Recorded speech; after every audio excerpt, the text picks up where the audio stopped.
ফেলা দেখাচ্ছি, খুব ভালো দেখতে।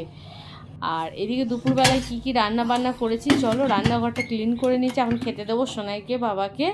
তো করেছি গরম গরম ভাত, যেহেতু আজকে একটা ছুটির দিন সেহেতু গরম গরম ভাত, তা নাহলে আমাদের ভাতটা তো সকালবেলা হয়ে যায়, ঠান্ডা ঠান্ডা খেতে হয়, কি শীত কি গ্রীষ্ম। আর বাবা এখানে টিভি দেখছে, তো বাবাকে এখন খেতে দিয়ে দেবো আর সোনাইকেও দিয়ে দেবো।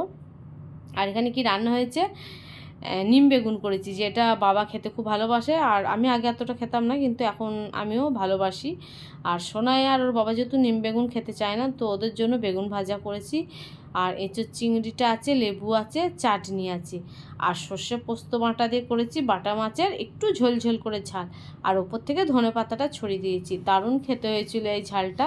খেতে খুব ভালো হয় সর্ষে পোস্ত দিয়ে আর কি বাটা মাছের ঝালটা করলে।